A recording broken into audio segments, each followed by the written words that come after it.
여러분 안녕하세요. 한 주간 행복하게 보내셨습니까? 여러분 그거 아세요? 우리 삼육대학교가 우리나라에서 가장 아름다운 캠퍼스 탑10에 들어가는 거 아세요? 그래서 우리 삼육대학교는 언제나 아름다운 모습을 자랑하지만 그 중에서도 여러분들이 중간고사를 치르는 봄과 가을 시즌이 가장 아름답습니다. 다음 주는 중간고사 기간이고요. 그래서 다음 주는 가장 아름다운 우리 캠퍼스가 될 것입니다.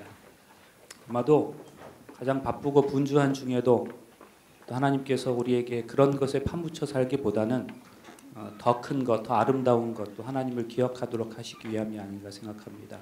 그런 하나님의 목적을 이루시는 다음 한 주 되시길 바랍니다. 지난 안식일에 제가 말씀을 시작하면서 우리 교회 현실을 말씀드렸지요. 그러면서 선교적 교회라고 하는 그 교회 개념이 출현하게 된 배경에 대해서 설명을 좀 드렸었습니다. 그 선교적 교회라고 하는 개념이 그런데 교회 안에보다는 교회 밖에 더 많은 관심을 가져야 한다고 말씀드렸지만, 그러나 그렇다고 해서 무조건 지역사회 공동체에만 관심을 가져야 한다는 것을 말씀드린 것은 아니었습니다. 그래서 오늘 이제 지난 시간에 이어서 하나님 나라와 믿음의 측면에서 하나님 나라를 드러내는 교회 공동체로서 오늘날 교회의 모습을 한번 살펴보려고 합니다. 이 시간에도 잠시 우리가 직면해 있는 교회 모습을 설명하는 것으로 또 이 시간을 시작하도록 하겠습니다. 미국에서 목회하면서 우연한 기회에 정숙희라고 하는 사람을 알게 됐습니다. 물론 그분과 개인적인 관계를 맺었던 건 아니고 책을 통해서 알게 됐어요. 이 사람은 한때 미국에 있는 이민교회의 한인 목회자들의 공공의 적이라고 불렸던 사람이에요. 그녀가 교회를 핍박해서가 아닙니다. 그녀는 그리스도인입니다. 교회를 사랑하는 그리스도인이에요.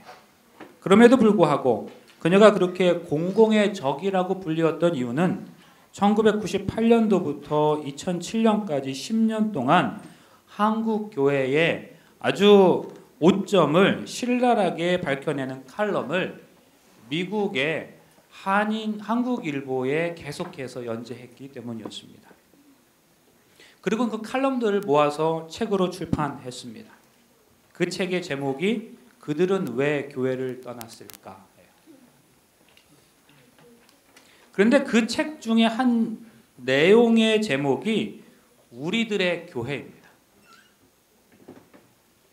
오늘 서교의 제목이 바로 그 제목에서 따온 것이고요. 이 시간에 제가 소개해드릴 이 글은 지난 2005년 12월 미주 한국일보 칼럼에 같은 제목인 우리들의 교회로 실린 글입니다. 조금 딱딱한 문체의 글이어서 그 내용을 제가 조금 풀어서 전해드리겠습니다. 이제 우리가 잠시 13년 전으로 한번 돌아가 보겠습니다. 지난 2005년에 크리스마스였던 12월 25일은 일요일이었습니다. 그런데 미국의 대형 교회들이 일요일과 겹친 그 성탄절에 예배 자체를 취소했답니다. 예배를 없앴어요. 실제로 새들백 교회나 윌로우 크릭 교회나 미국의 대표적인 대형 교회들이 대부분 이날에 예배를 드리지 않았거나 평소 같으면 5, 6불을 드리던 예배를 딱 한 번으로 예배를 드리고 말았습니다. 근데 여러분, 제가 지금 말씀드리려고 하는 내용을 좀 오해하지 마시길 바랍니다. 물론 이것은 일요일을 주일로 지키는 어떤 개신교회들의 이야기입니다. 그러나 제가 이 말씀을 드리면서 그들을 비판하려고 하는 것이 아니라 그들과 우리가 교회라고 하는 이름으로 함께 모인다는 사실을 기억할 때 교회로서의 우리의 모습을 한번 돌아보자 말씀드리는 거예요. 개신교회가 다른 날도 아니고 그들이 주일을 지키는 일요일이 역시 그들에게 특별히 생각되는 그 성탄절과 겹쳤기 때문에 그 일요일에 주일 예배를 드리지 않았다. 여기까지만 들으면 어떤 보수적인 크리스찬들은 대단히 놀라고 의아할 수도 있습니다. 그러나 이때의 신문에 보도 안 된 사실이 한 가지 있었는데, 그것은 이 교회들이 모두 주중이나 토요일에 미리 주일 예배를 가졌다는 사실이에요. 사실 요즘에 많은 미국 교회들은 보통 때에도 토요일과 일요일에 똑같은 정기 예배를 제공하고 있습니다. 제가 늘 방학이 되면 일정 기간을 보내고 있는 미국의 로마린다 지역에서도 작지 않은 사이즈의 한 개신교회가 토요일에도 예배를 같이 지르고 있습니다. 저는 처음에 그 교회가 우리 교회인 줄 알았어요. 왜냐하면 토요일 날 예배를 드렸어요. 일요일에도 예배를 드리더라고요. 그래서 일요일에 드리는 것은 무슨 선교적인 차원에서 예배를 드리나 보다 그렇게 생각했어요. 그랬더니 그게 아니라 개신교회가 토요일에도 예배를 드리더라고요. 둘 중에 어느 날이든지 와서 예배를 드려도 상관없는 그런 거였어요. 일요일뿐만 아니라 토요일에도 예배를 진행하기 때문에 이틀 중에 어느 날이든지 교회에 와서 편리한 요일이나 시간대를 찾아서 예배 드리면 되게 되는 거죠. 그러므로 이런 추세가 대세라면 그들은 안식일을 토요일로 예배하는 것을 주된 이유로 배척해온 우리 재림교회를 이단시할 수 없다는 논리도 성립되게 될 거예요. 그런데 저는 여기서 일요일 날에 무슨 성탄절 예배가 없어서 되겠느냐, 토요일에 주일 예배를 대신하는 것이 개신교회들이 가지고 있는 대단한 모순적이다, 그 말씀을 드리려고 하는 것도 아니에요. 교인들의 편리를 위해서라면 일주일에 안식일이 이틀이어도 상관없다는 듯한 교회들의 태도와 성탄절에 그 주일 예배를 취소했던 지극히 현실적인 이유에 대하여 말씀드리려고 하는 거예요. 출석교인이 8,000명인 사우스랜드 크리스천 철치의 설명은 이렇습니다. 교회가 정기적인 예배를 제대로 잘 드리기 위해서는 최소한 500명의 자원봉사자들이 필요하다는 거예요. 그런데 성탄절에 대부분의 교인들이 여행을 하거나 가족과 함께 지내기를 원하기 때문에 그 500명의 인원 확보가 어려워서 예배를 제대로 드릴 수 없다는 거예요. 여러분 생각해 보세요. 예배의 원활한 진행을 위해서는 당연히 자원봉사자들이 필요할 것입니다. 그러나 그 봉사자들이 500명이나 동원되어야만 예배가 이루어진다면 그게 예배일까요? 공연일까요? 그리고 그곳이 예배당일까요? 극장일까요? 너무나 슬프게도 요즘 미국에서, 그리고 이미 한국에서도 미국인 교회건 한국인 교회건 현대의 대형 교회들은 교인들의 비위를 맞추고 그들의 불편을 최소화하기 위해 지나친 서비스를 제공하는 그런 종교 집단이 되어버렸습니다. 남가주의 한 한인교회는 또 요리사를 고용했습니다. 별도로. 주일 예배 후에 교인들이 먹는 식사를 조금 더 잘 대접하기 위해서라고 했습니다. 사실 하루 수천 명의 교인들이 먹을 식사를 준비하는 것은 쉽지 않은 일입니다. 만약 전문적인 주방 요리사가 있다면 그것은 훨씬 더 효율적일 것이 분명합니다. 그런데 교회가 요리사를 고용해서 돈을 주고 요리를 시킬 만큼 그렇게 맛있게 전문적으로 먹는 것이 정말로 그렇게 중요한가 하는 거예요.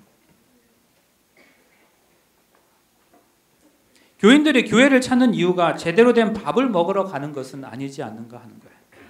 그것으로 끝이 아닙니다. 그렇게 맛있는 밥을 먹고 나오는 엄청난 쓰레기는 또 누가 치우는 줄 아십니까? 한국어 예배 공동체에 속할 수 없는 히스패닉 노동자들이랍니다. 미국의 한인 대형교회들의 청소는 모두 히스패닉들이 맡아서 한다는 것은 공공연히 알려진 사실입니다. 여러분, 교회가 많이 편리해졌어요. 교회에서 잘 차려입은 옷에 굳이 물을 묻히지 않아도 됩니다. 식사를 준비할 필요도 없습니다. 교인들의 스케줄을 고려해서 예배일을 변경할 수도 있습니다. 하나님께 예배 드리는 게 아니라 순서자들의 예배 공연을 봐주는 식의 예배로 전락해 버렸습니다. 요즘 교회가 정말 많이 편리해졌습니다. 그래서인지 이처럼 편리한 교회일수록 더 많이 흥하고 화려해지는 것 같습니다. 그런데요, 사실 이 편리한 교회라는 이 말은 교회의 본질을 벗어난 편리한 인간 집단이라고 의미로 받아들이는 것이 훨씬 더 맞지 않을까요? 그러면 왜 오늘날 교회들이 이렇게 교회다운 교회로 성숙해지기보다는 단지 인간들의 편의를 위한 편리한 인간 집단 정도로 전락하고 있을까? 그것은 교회를 이루는 사람들의 중심이 위가 아니라 옆이나 아래를 향하고 있기 때문입니다. 그러므로 너희가 그리스도와 함께 다시 살리심을 받았으면 위의 것을 찾으라. 거기는 그리스도께서 하나님 우편에 앉아 계시니라. 위의 것을 생각하고 땅의 것을 생각지 말라. 참된 신앙이란 위를 바라보고 위의 것을 구하고 위의 것을 생각하고 위의 것을 실천하는 것입니다.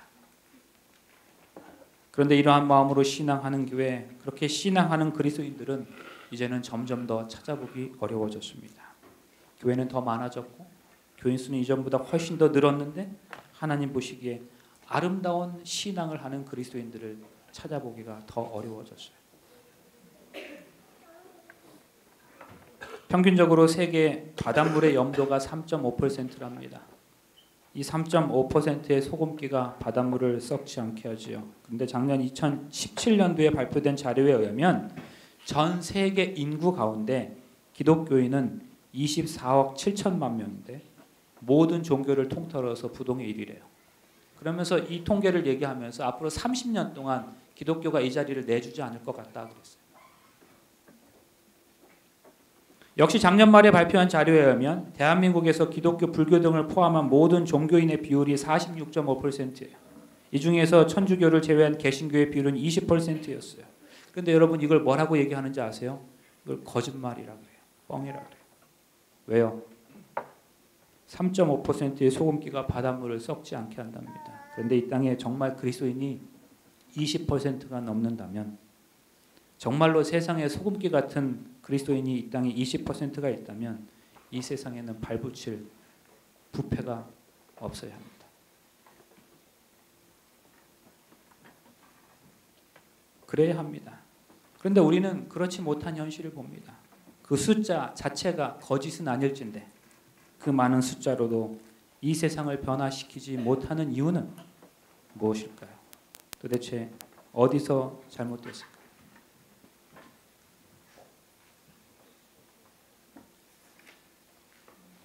최근에 최경천 목사님이 최근에 어느 책에선가 읽은 내용에 대해서 이야기를 나누면서 시간을 보냈던 적이 있습니다.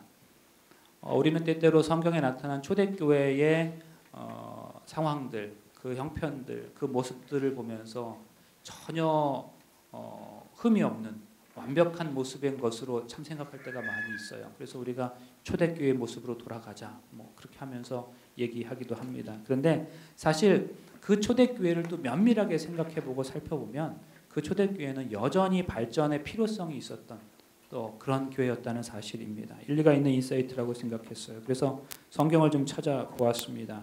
우리가 오늘 교독하여 읽었던 사도행전 2장에 있는 말씀인데, 자, 함께 읽어볼까요? 그들이 시작. 그들이 사도의 가르침을 받아 서로 교제하고 떡을 떼며 오로지 기도하기를 힘쓰니라. 믿는 사람이 모든 물건을 통용하다. 사람마다 두려워하는데 사도들로 말미암아 기사와 표적이 많이 나타나니 믿는 사람이 다 함께 있어 모든 물건을 서로 통용하고 또 재산과 소유를 팔아 각 사람의 필요를 따라 나눠주며 날마다 마음을 같이하여 성전에 모이기를 힘쓰고 집에서 떡을 떼며 기쁨과 순전한 마음으로 음식을 먹고 하나님을 찬미하며 또 온 백성에게 칭송을 받으니 주께서 구원받는 사람을 날마다 더하게 하시니라. 정말 아름다운 것입니다.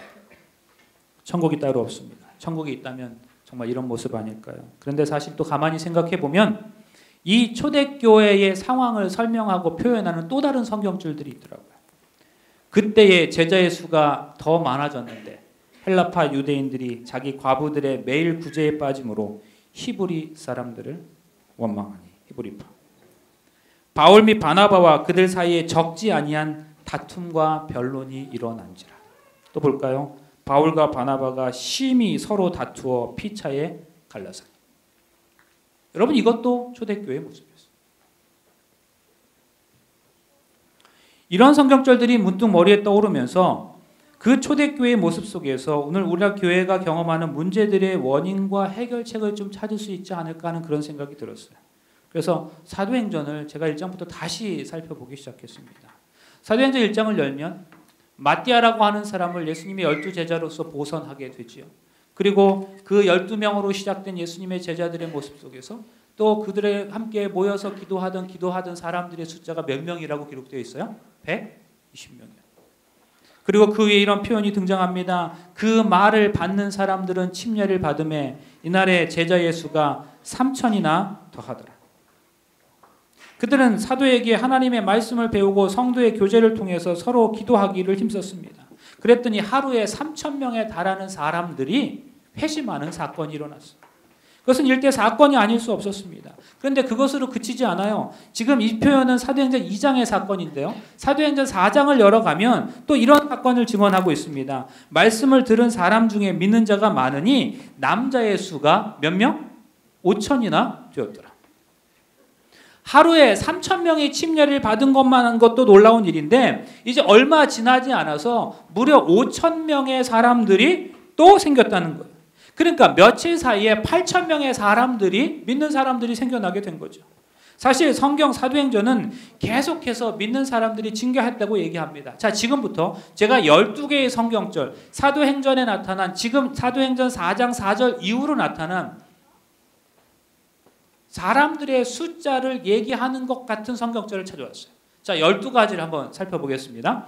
자, 첫 번째 보면 빌기를 다함에 모인 곳이 진동하더니 무리가 다 성령이 충만하여. 자, 훨씬 더 전보다 더 하나님의 성령이 임하는 그런 모습들을 보게 됩니다. 그 다음에 또 보면 믿고 주께로 나오는 자가 더 많으니 남녀의 큰 무리더라. 자, 아까 4장 4절에서는 5,000명이라 그랬어요. 근데 더 많아졌다 그랬어요. 그리고는 남녀의 큰 무리라고 표현합니다. 그 다음에 그때의 제자의 수가 더 많아졌는데 이거는 역사서예요. 계속해서 시간이 갈수록 더 많아짐을 얘기하고 있는 거예요. 또 볼까요? 하나님의 말씀이 점점 왕성하여 예루살렘에 있는 제자의 수가 더 심히 많아지고 허다한 제사장의 무리도 이 도에 복종하니라.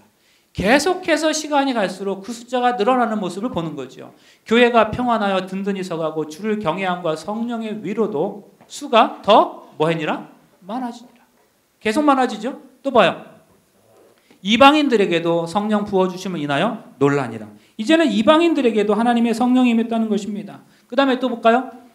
그 중에 구브로와 구레네 및 몇 사람이 안디옥에 이르러 헬라인에게도 말하여 주 예수를 전파하니 주의 손이 그들과 함께 하심에 수다한 사람이 믿고 주께로 돌아오더라. 또요. 하나님의 말씀은 흥왕하여 더하더라. 수다한 사람에게 가르치며 전파하니라. 여러 성으로 다녀갈 때에 예루살렘에 있는 사도와 장로들의 작정한 규례를 저희에게 주어 지키게 하니 이에 여러 교회가 믿음이 더 굳어지고 수가 날마다 더하니라. 수다한 고린도 사람도 듣고 믿어 침례를 받더라. 하나 더. 이와 같이 주의 말씀이 힘이 있어 흥왕하여 세력을 얻으니라. 여러분, 이렇게 매일같이 하나님을 믿는 사람들이 계속해서 수다하게 계속해서 흥왕하여 증가했다면 도대체 얼마나 많은 사람들이 이 당시에 하나님을 믿게 되었을까? 하루에도 5,000명씩. 물론 지금 우리가 살펴본 이 성경절은 예루살렘이라고 하는 곳에만 국한된 것은 아니었어요. 또한 구체적으로 얼마의 사람들이 회심했다는 기록도 사실 더 나타나고 있지 않아요. 그러나 분명한 것은 지금 우리가 살펴본 것처럼 날이 갈수록 시간이 갈수록 점점 더 많은 사람들이 그리스도를 믿게 되었다 하는 거예요. 우리가 분명히 확인할 수 있습니다. 그럼에도 불구하고 회심한 사람들에 대한 숫자로서 구체적으로 표현하고 있는 3,000이라고 하는 표현과 5,000이라고 하는 표현, 이 두 가지만 놓고 한번 생각해 보죠. 2000년 전에 예루살렘에서 과연 얼마의 사람들이 살고 있었을까? 예루살렘 성 안에 몇 명의 사람들이 살고 있었을까요? 여러 가지 견해들이 있습니다. 남녀노소를 포함해서 3만 명이라는 설도 있어요.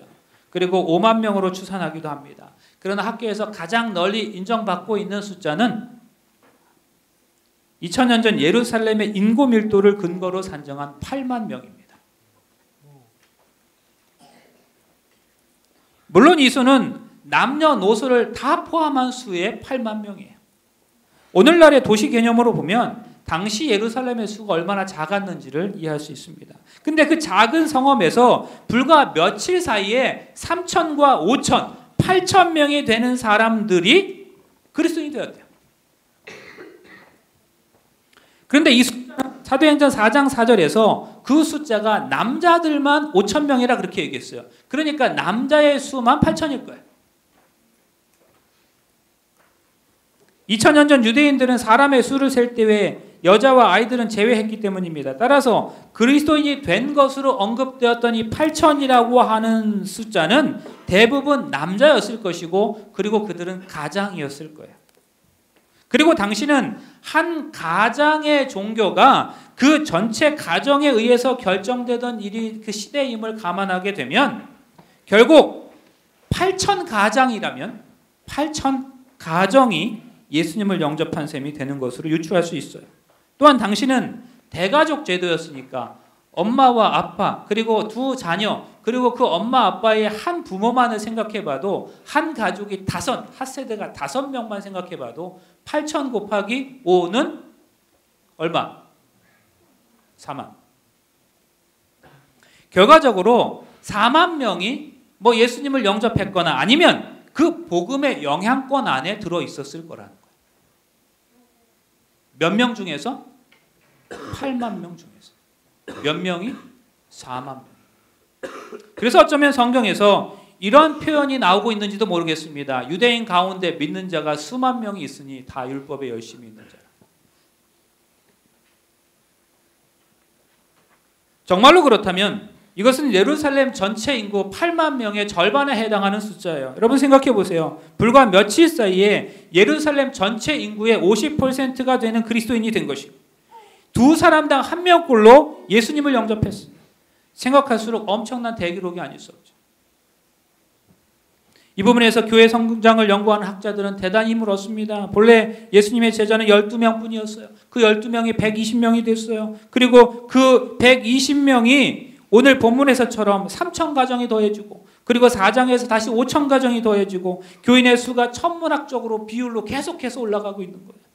교회 성장학자들은 이것을 토대로 끊임없이 교회는 양쪽으로 부흥해야 된다는 사실을 역설합니다. 일리 있는 표현이에요. 그러나 동시에 우리는 전체적으로 더 멀리 사도행전이라고 하는 전체의 큰 틀 안에서 오늘의 본문을 다시 냉철하게 조명해 볼 필요가 있다고 생각합니다. 단 며칠 사이에 예수님을 영접했던 그 거대한 군중은 과연 그 이후에 어디에 있었을까 하는 거예요. 그렇게 주를 받아들였던 이 사람들은 그 이후에 어떤 사람들로 어떤 그리스도인들로 살아갔을까 하는 겁니다. 그런데요, 이 사건 이후로부터 약 30년 후에 바울이 3차례의 선교 여행을 마치고 예루살렘으로 돌아왔을 때 그를 영접한 그리스도인들은 극소수에 지나지 않았어요. 오히려 예루살렘에 살고 있는 대다수의 유대인들은 바울을 죽이려고 했어요. 유대인들은 그리스도의 사도가 된 바울을 반드시 제거해야 할 유대인의 낙인자로, 배신자로 낙인 찍고 있었어요. 바울의 목숨이 그렇게 풍전등화 같았지만 그 순간에 위험을 무릅쓰고 살리려고 나선 그리스도인은 아무도 없었어요. 뿐만 아니라 바울의 시대의 예루살렘의 교회는 재정적으로도 대단히 어려웠던 교회였던 것 같아요. 매주일 첫날에 너희 각 사람이 이를 얻은 대로 저축하여 두어서 내가 갈 때에 연보를 하지 않게 하라. 너희 인정한 사람에게 편지를 주어 너희 은혜를 예루살렘으로 가지고 가게 하리니. 이게 무슨 말인가 하면 예루살렘 교회가 재정적으로 많이 어려웠어요. 그래서 고린도 교회의 성도들에게 너희들이 좀 그 돈 이은 것 좀 모아가지고 그걸 예루살렘 교회에 재정적으로 도움을 주라는 그 말씀입니다. 그런데 고린도 교회뿐 아니라 갈라디아 교회에도 예루살렘 교회를 후원해야 했습니다. 이제 예루살렘의 그리스도인들에게 보내는 헌금에 대하여 말씀드리겠습니다. 여기에 대해서는 갈라디아에 있는 여러 교회에도 같은 지시를 해두었습니다. 이러한 예루살렘 교회의 모습은 며칠 만에 8천 명이 예수 그리스도를 영접하고 예루살렘 전체 인구의 절반이 복음의 영향권 안에 들었던 그 옛날의 교회의 모습과는 전혀 다른 모습이 되어버렸습니다. 여러분 한번 생각해 보세요. 상식적으로 하루에 남자 가정만 3천 명, 5천 명씩 그리스도인이 될 정도였다면 30년이 지나서는 만나는 모든 사람들이 예루살렘 안에서 다 기독교인이 돼 있어야 되는 거 아니에요?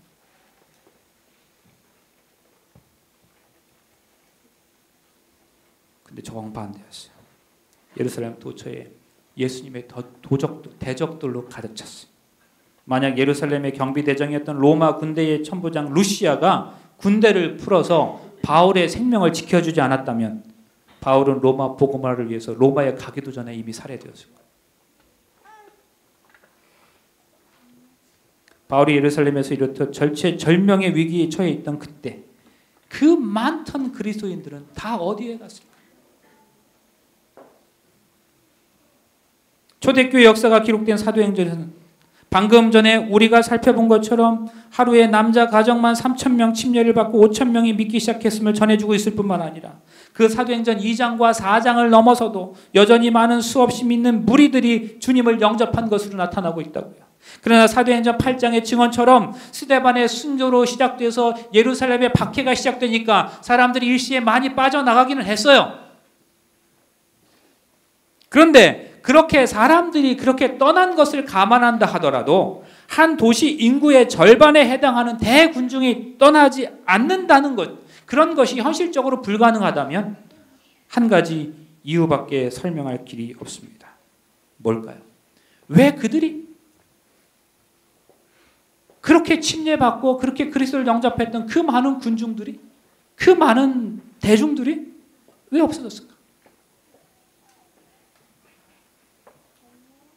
주님을 믿겠다고 나선 그 거대한 군중을 30년이 지난 그 시점에서 더 이상 찾아볼 수 없게 된 것은 그들의 행위, 즉 앞을 다투어 침례를 받았던, 그리고 5,000명의 신자가 되었던 그것이 결국 군중 심리였음을 말해주고 있어요.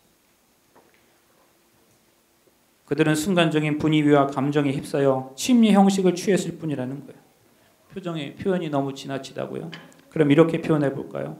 수천 명이 일거에 말씀을 배우고 기도에 힘쓰기는 했지만 그리스도와 연합하는 본질에는 이르지 못했다. 다시 말씀드려서 그들은 그리스도 안에서 하나님과의 개인적인 관계를 통해 수직적 연대를 이루려 하지 않았다는 거예요.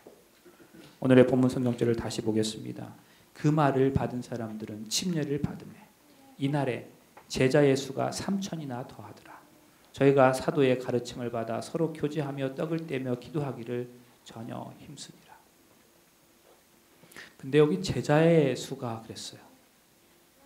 이 말씀이 기록된 헬라어의 원어 성경에는 제자라고 하는 그 표현에 푸시케라고 써져 있어요. 근데 아세요? 우리말 성경 중에 하나인 한글 개역 성경에는 이날에 제자의 수가라고 있어요. 제자예요. 그리고 또 개역 가정판은 신도의 수가 3,000이나 더했다라고 말합니다. 그래서 마치 우리 한국어로 된 성경에는 그 거대한 무리가 모두 예수님의 참전 대자인 것처럼, 그리고 신도인 것처럼 뉘앙스를 풍기고 있어요. 그러나 원문에서 원래 쓰인 푸시케라고 하는 단어는 제자나 신자를 뜻하는 말이 아니에요. 그건 그저 단순히 생명과 영혼을 지닌 사람을 일컫는 말이에요. 그냥 그날에 그 말을 받는 사람들은 침례를 받으며 그날에 그 사람의 수가 3,000이 더. 여러분 이게 뭘 말하는지 아시겠어요? 본문이 그들을 제자가 또는 신도가 아니라 굳이 그냥 푸시케라고 표현한 것은, 그냥 사람이라고 표현한 것은, 비록 그들이 침례의 형식을 갖추고 성경 공부와 기도 모임에 참여했던 것은 사실이지만 구원받은 그들 개개인이 그 이후에 하나님과의 개인적인 관계를 통해서 주님의 참된 제자가 될는지는 두고 봐야 하겠다는 사도행전 기자의 의도였다는 거예요. 그리고 그의 판단 유보는 옳았습니다. 그로부터 30년 후에 이 거대한 군중은 성경 속에서 우리는 더 이상 만나볼 수 없게 되었어요. 그들 개개인이 하나님과의 개인적인 관계를 경험하는 삶을 살지 않았기에 그리스도 공동체 안에서 그들 사이의 수평적 관계 역시 실패했던 것이죠. 여러분 이건 참 중요합니다. 신앙의 동기는 집단적일 수 있어요. 그것은 나쁜 거 아니에요. 그러나 그리스도와의 연합하는 신앙의 질과 수준은 철저하게 개인적이라는 사실을 기억해야 합니다. 달리 설명드리자면 군중의 심리는 얼마든지 신앙의 좋은 동기가 될 수 있어요. 분위기로 인해서 교회 문턱을 넘을 수도 있고, 그리고 사람들을 따라서 성경 공부에 참여할 수도 있습니다. 그러나 그것은 단지 동기일 뿐 이후에는 군중 심리로도 안 되는 게 있어요. 네가 하니 나도 하는 그게 안 되는 게 있다고요. 개인적으로 하나님과의 수직적인 관계를 철저하게 강화시켜야 합니다. 그래야 하면 갈대처럼 흔들리는 군중 심리에서 동화되거나 동요되지 않고 주님의 성숙한 제자로 살아갈 수 있는 거예요. 똑같은 그리스도인을 할지라도 하나님과 수직적 관계를 개인적으로 얼마나 심화시키느냐에 따라서 단순히 군중으로 불릴 수도 있고 또는 주님의 제자로 거듭날 수 있음을 기억하시기를 간절히 바랍니다. 찰스 스펄전의 말을 빌리자면 우리는 결코 군중에 휩쓸려 얼떨결에 천국에 갈 수 없다. 천국에 수많은 사람들이 있게 될 건 사실이지만 우르르 무더기로 천국에 가는 것은 아니에요. 한 번에 한 사람씩 가는 거예요. 하나님은 개인을 구원하시지 대중이나 집단을 구원하시지 않으실 것이기 때문입니다. 여러분 기억하세요. 우리 주님은 군중 심리에 빠진 수천 명의 무리보다 하나님 앞에서 깨어있는 한 사람의 그 제자를 필요로 하십니다.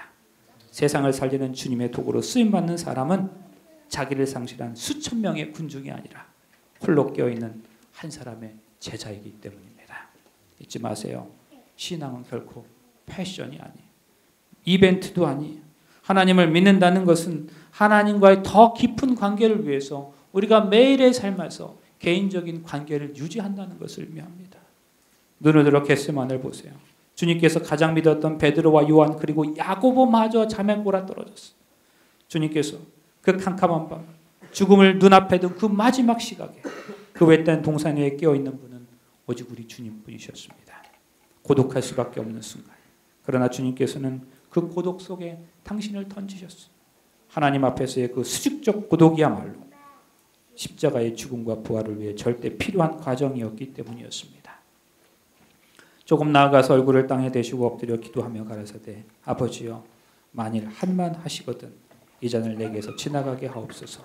그러나 나의 원대로 마옵시고 아버지의 원대로 하옵소서. 주께서 하나님과의 깊은 관계를 위해서 그 마지막 고독마저도 두려워하지 않으셨기에 십자가의 구원이 완성될 수 있었어요. 사랑하는 여러분, 오늘 우리에게 이런 경험이 필요합니다. 사람들이 다 하기 때문이 아니라 내가 개인적으로 하나님과의 관계에서 시작하는 믿음의 삶, 이런 삶이 우리에게 필요함을 기억하게 되시기를 바랍니다. 말씀을 준비하는 가운데 문득 작년 어느 날에 제가 그 페이스북에 올린 글이 떠올랐어요. 작년 그 즈음에 어떤 일들이 있었는지는 우리 신입생들이야 알 길이 없겠지만 우리 중에 많은 친구들이 그때 일을 기억하고 있을 거라고 생각합니다.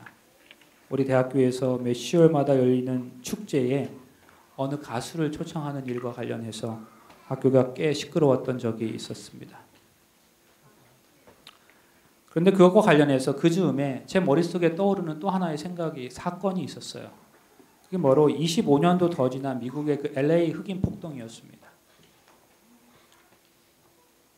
LA 폭동은 1992년 4월 29일 교통 단속에 걸린 흑인 청년 로드니 킹을 집단 구타한 그 백인 경찰관들에 대하여 배심원이 무죄로 선언해버리니까 흑인들이 막 들고 일어난 사건이었습니다. LA 도심으로 일제히 나와서 폭력과 약탈과 방화를 일삼았던 그런 사건이었죠. 그런데 이상하게도 그 흑인들의 분노가 한인들에게 집중적으로 표출되게 되었습니다. 그래서 LA 도심에 있던 한인 상점 2,300여 곳이 약탈 또는 방화되는 피해를 봤어요. 다음 달인 5월 3일까지 단 4일 동안에 이루어진 폭동으로 사망자가 53명, 부상자가 4천여 명에 이르고 그리고 물적 피해가 10억 달러를 기록할 만큼 가슴 아픈 사건이 그때 그 사건이었습니다. 제가 한국으로 다시 돌아오기 전에 베이커스필드라고 하는 교회에서 목회할 때에 그 교회에 출석하신 분들 가운데는 그 LA의 흑인 폭동으로 인해서 그 LA를 피해서 이주해 오신 분도 계셨어요. 작년 9월 우리 대학이 축제를 앞두고 어느 가수를 초청하는 과정에서 아마도 학교와 학생들 간에 소통에 문제가 있었던 모양입니다. 그래서 결국은 그 가수의 초청을 취소하고 그리고 다른 사람으로 대처해야만 하는 상황이었습니다. 그런데 그 과정에서 학교의 신앙적 입장에 대해서 학생들의 아주 불편한 반응들이 나왔던 게 사실이지요. 일 후에 정말로 많은 부정적인 반응도 목격하면서 그것들에 대한 자성의 목소리도 나왔어요.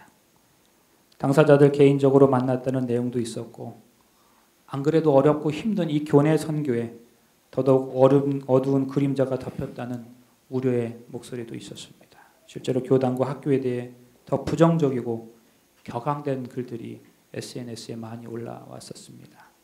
그런데 바로 그 사건을 경험하면서 제 머릿속에 LA 흑인 폭동이 떠올랐다. 그때 그 끔찍했던 LA 흑인 폭동 사건에서 소수지만 한인들이 운영한 가게, 어떤 가게 중에는 피해를 전혀 입지 않은 곳도 존재했는데 주로 그곳은 흑인들에 대하여 편견 없이 대하던 한인들이 운영한 가게들이었습니다.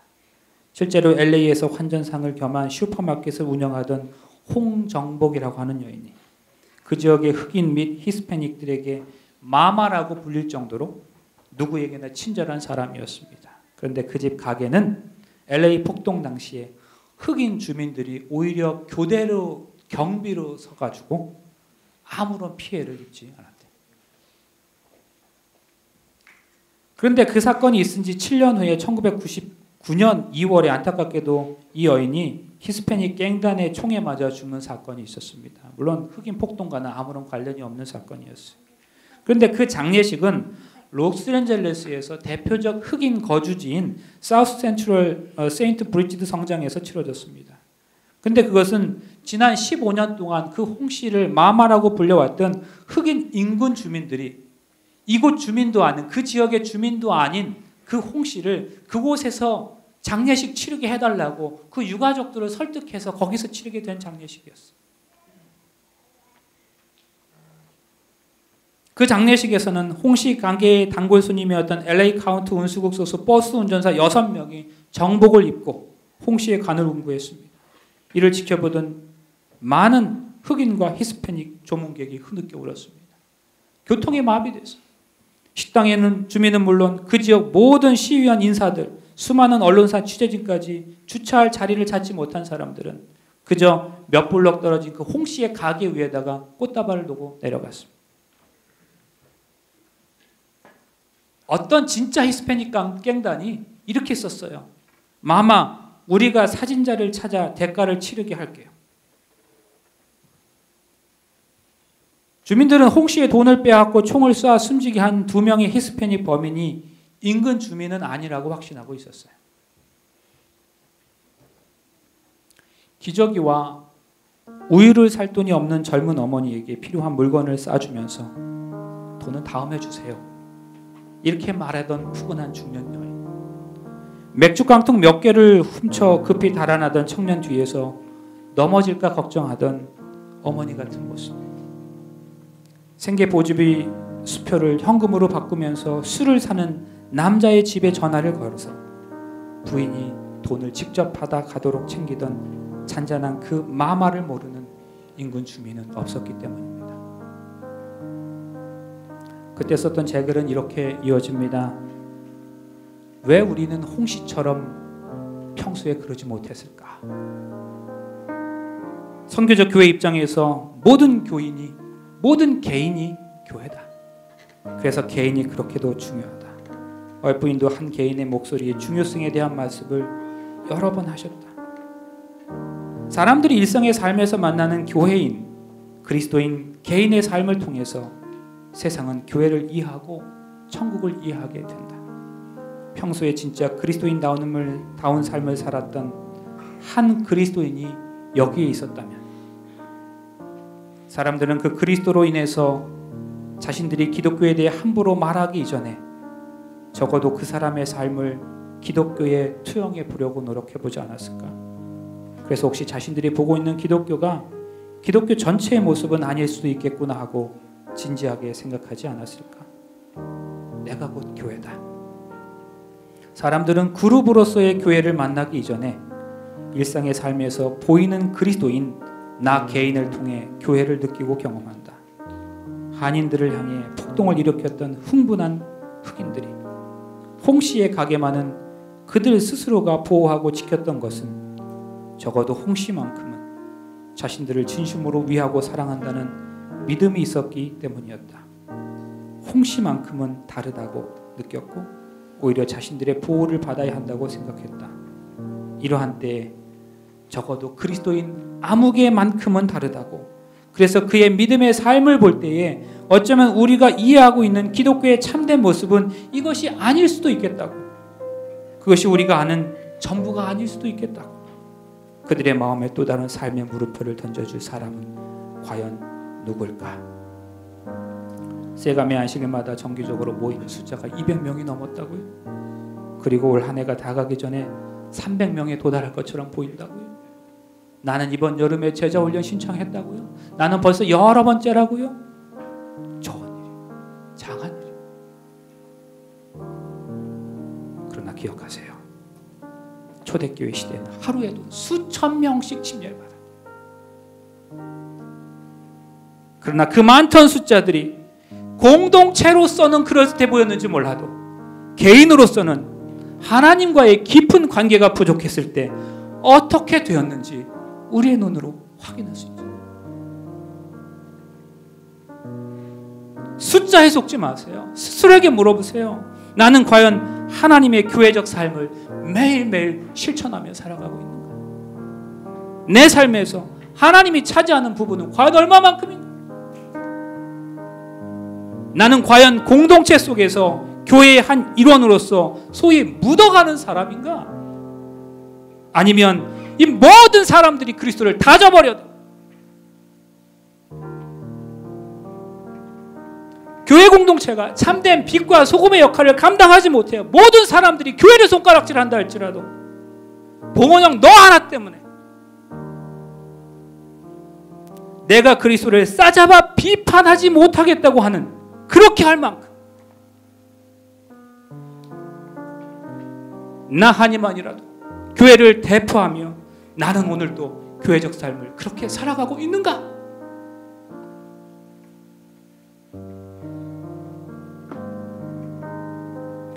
이 질문에 우리가 스스로 정직하게 그렇다라고 대답할 때 그 교회가 건강한 교회죠. 그 교회가 희망이 있습니다. 그 교회가 진짜 교회죠. 여러분, 그런 교회가 곧 하나님의 나라입니다.